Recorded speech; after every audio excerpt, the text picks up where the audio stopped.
Regresamos a Sin Filtro SF Puñalito. Vamos al sondeo que hemos lanzado en redes sociales para conocer la opinión de los internautas. ¿Qué hará el diputado Edgar Ovalle ahora sin inmunidad? Un 49% cree que se dará a la fuga. Un 41% de que se hospitalizará.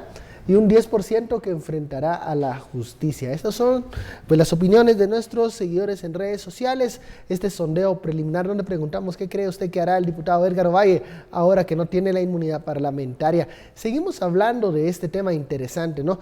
Pero además hay que preguntar, hay que buscar la reacción de la bancada oficial que opinan que su hombre fuerte en este momento pues tendrá que enfrentar a la justicia. Y esto fue lo que nos respondió el señor Javier Hernández. Lamentamos mucho que el proceso se vaya dando de esta forma y que esperamos que sea justicia pronta y efectiva en Guatemala. ¿Han podido comunicarse con el diputado? No, hace aproximadamente un par de horas les había dicho que me había sido difícil comunicarme y hasta el momento tampoco lo he podido hacer. Hubo una carta que se ingresó a dirección a la junta directiva, entonces ahí fue donde me enteré yo, no me había enterado que él me avisara a mí. ¿Tiene conocimiento por qué pidió permiso a él? Me habían comentado que estaba enfermo del estómago, que tenía pólipos y que iba a una posible operación. ¿Cómo es que usted, siendo jefe de bancada, no sabe dónde están los diputados? Tengo 36 diputados a mi cargo y creo que no es responsabilidad del jefe de bancada saber dónde está cada uno de esos diputados. Pero forman un bloque legislativo, tienen que tener reuniones. Todo lo que quiera, pero ya le respondí. Bueno, declaraciones de Javier Hernández, dice que no es niñero de sus diputados, ¿verdad?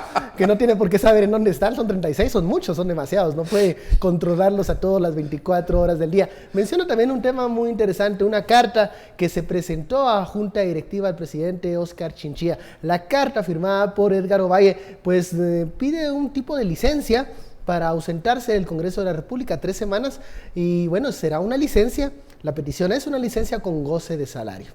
O sea, el señor aparte no llega al Congreso, pero sí quiere cobrar el sueldo mensual. Hablamos de eso, Stuart, la famosa carta. Bueno, son 3 fechas muy específicas. La primera es esta semana, los 5 días hábiles de esta semana.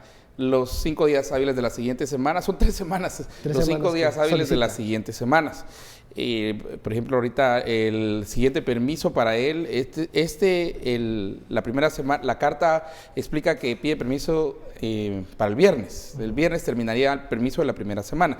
El segundo permiso empieza el lunes y así se va del lunes 20 a viernes y lunes a viernes. De lunes a viernes por 3 semanas. Y yo creo que yo no comparto con Philippe el hecho que uno de los ganadores ahí sea Hernández, por una razón sencilla. Creo que con todo lo que podamos ver y ya no tenga antejuicio y esté bajo presión el mismo Puñalito, la comunicación de los dos con ese grupo que dice él, tengo tantos diputados a mi cargo, es más complicado para el señor Hernández que para Puñalito la comunicación con esta gente, porque vamos a ver, está mucho más acostumbrado a lidiar con gente, a estar al frente de el diputado Ovalle, que ahora no tiene ninguna protección, por lo menos en términos de la inmunidad, que el señor Javier Hernández. Es más jefe de bancada, alguien como Edgar Ovalle, sí, Melgar Padilla, que Javier Hernández. La única ventaja es que ahorita el único a quien puede recurrir el presidente Jimmy Morales sería al mismo Javier Hernández. Porque con los otros no estoy muy seguro, primero, ni es aconsejable y no es sabio, pero segundo, lo único que sería entrar en una serie de mayores problemas.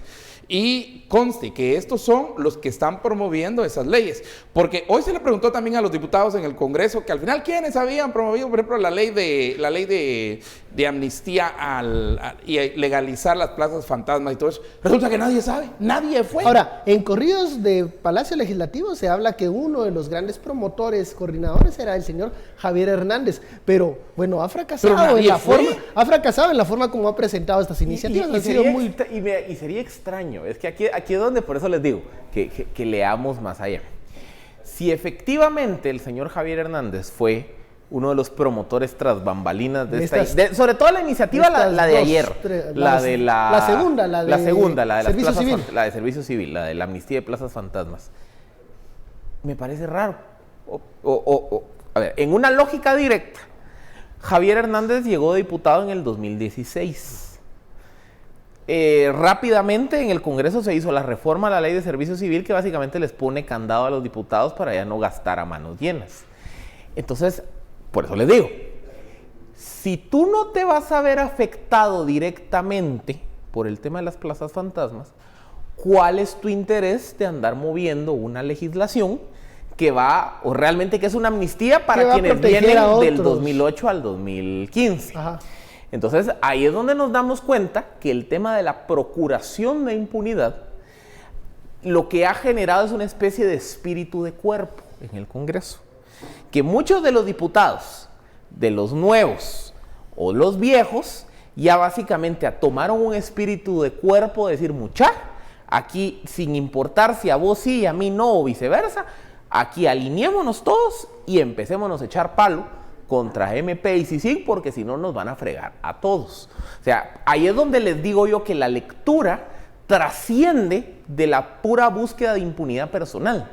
Y aquí ya estamos viendo la articulación de una estrategia mucho más profunda para decir, aquí todos nos tapamos con la misma chamarra y por eso vamos con un gran esfuerzo de impunidad que van en las líneas de lo que hablábamos ayer. Pero una coordinación muy débil, porque hemos visto que en las dos cosas se ha caído el intento de por lo que quererlo hablábamos someter. ayer también, la presión pública. Es que, otra vez, quiera que no, trataron de jugar los juegos del tiempo político.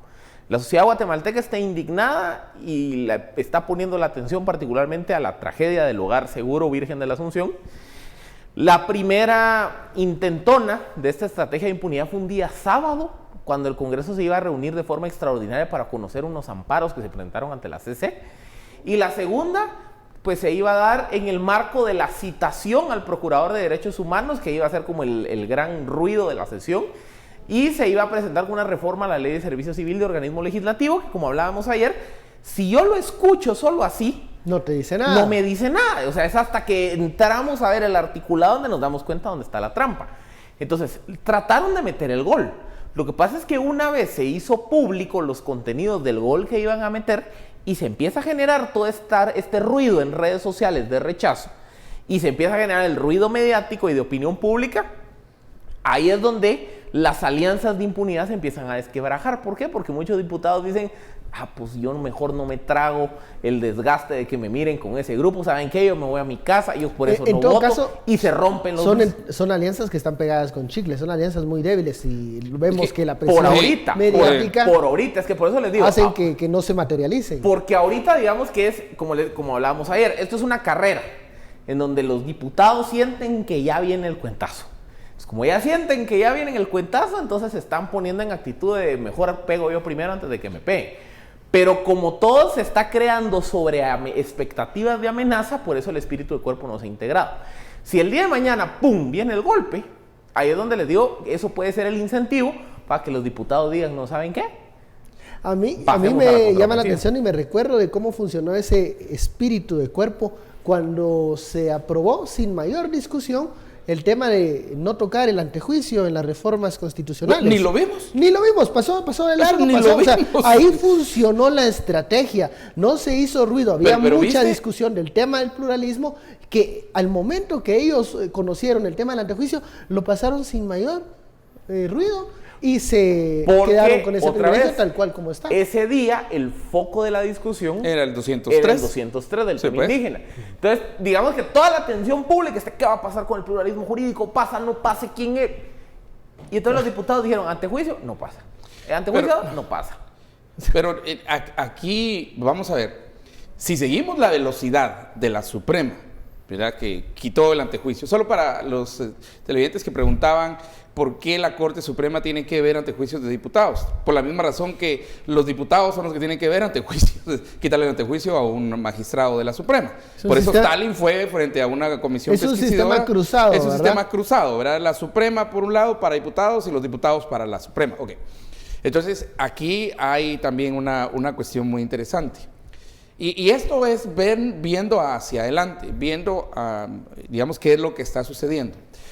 ¿Cuál es la acusación contra Puñalito? La acusación contra Puñalito son crímenes, creo que así es como lo pusieron, de lesa humanidad. De lesa humanidad. De lesa humanidad por el caso Creón Paz. El caso se llama Creón Paz.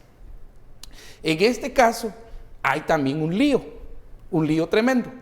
La Fundación de Antropólogos Forenses de Guatemala versus el INASIF. ¿verdad? Ahí en la prueba todavía hay un gran debate. No es que la prueba todavía haya estado, y este debate va a seguir. Me refiero a antropólogos forenses versus el INASIF. ¿Qué es lo que viene en abril, mayo, por ahí? ¿Qué es lo que va a tener que decidir el Congreso de la República? Correcto, cabal. Cambios en la cabeza de quién, de cuál institución. INASIF, ¿ya? Entonces, también los diputados no solo están pensando en esto, sino muchos intereses que están ahí, están viendo también hacia adelante. Al próximo procurador, al INASIF. O sea, vienen muchas cosas muy importantes que se van a debatir. Son nombramientos que van a procurar en algún momento, si seguimos esta línea, impunidad. Van a querer meter gente que sea cercana al círculo de ellos. Y entonces, aquí miremos las acusaciones y específicamente en el tema de Puñalito, miremos cuál es la acusación y cuáles son las decisiones que tiene que tomar Congreso, que vamos a ver las discusiones más adelante este año, pero más adelante no es a fin de año, más adelante es en días, en semanas, también, la elección de liderazgo del INASIF. Recordemos también otra cosa. Acuérdense que cuando se le levanta el antejuicio a un funcionario, generalmente pasan uno de dos caminos. El primer camino es que el Ministerio Público todavía no tenga tan cocinada la investigación y que requiera de levantar el antejuicio para poder profundizar la misma. Caso Charchal. Caso Charchal. A Charchal le levantan el antejuicio en mayo, entonces hasta en ese momento el MP pudo ir, bueno, quiero ver libros de citas, quiero ver llamadas telefónicas, A, B, C y D. Continúa la investigación y en septiembre ya le imputan tráfico de influencia de asociación ilícita. Con Blanca Stalin, ahí nos dimos cuenta como le levantan el antejuicio, creo que un martes, y resulta que la orden de captura la solicitan miércoles y la ejecutan jueves. ¿Por qué en algunos casos la orden de captura viene casi inmediatamente después de levantado el antejuicio? Porque es cuando el Ministerio Público juzga o considera que ya tiene suficientes indicios para presentar el caso ante un juez. En el caso de Edgar Ovalle, recordemos que el 6 de enero del 2016 se capturó a un grupo, si no estoy mal, creo que de 13 oficiales en situación de retiro del ejército, todos señalados por el caso Creo en Paz. Y al señor Ovalle no lo capturan porque él ya gozaba del derecho de antejuicio como diputado electo.